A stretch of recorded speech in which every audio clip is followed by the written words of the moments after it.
ഇപ്പൊ social media തുറന്നു കഴിഞ്ഞാൽ ഫേസ്ബുക്കും ഇൻസ്റ്റാഗ്രാമും ഒക്കെ തുറന്നു കഴിഞ്ഞാൽ ഫുൾ എക്കോ റെഫറൻസുകളാണ്.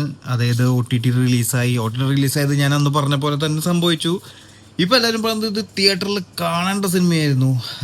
ലാത്തിച്ചേട്ടത്തി അടിപൊളി, പ്ലസ് സന്ദീപ് വേറെ ലെവൽ ആക്ടിങ്, നരേൻ്റെ നരേഷൻ അടിപൊളി, ഇതെല്ലാം അടിപൊളി തന്നെ.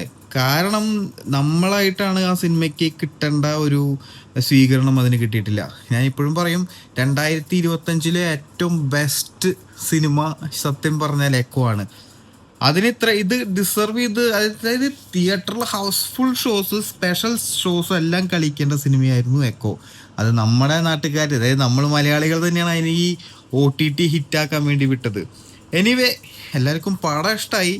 അവസാനത്തെ 5 മിനിറ്റ് അത് എല്ലാവർക്കും ഇഷ്ടമായി. നിങ്ങളൊന്ന് ആലോചിച്ച് നോക്ക്, ആ ഒരു 5 മിനിറ്റ്സ് നമ്മളിപ്പോൾ ഒരു തിയേറ്ററിൽ പോയി കണ്ടവർക്ക് കിട്ടിയ ഒരു ബട്ടർഫ്ലൈ അല്ലെങ്കിൽ ആ ഒരു ഒരു മൊമെൻറ്റ്, അത് നമുക്ക് ഒന്നും എന്താ പറയുക പറഞ്ഞ് മനസ്സിലാക്കാൻ പറ്റില്ല. അത്രയും കിക്കായിരുന്നു ലാസ്റ്റ് 5 മിനിറ്റ്സ് പറയുന്നത്. ടോട്ടൽ സിനിമ സൂപ്പർബായിരുന്നു. അത് ഈ കോലത്തിലാക്കിയത് നമ്മൾ തന്നെയാണ്.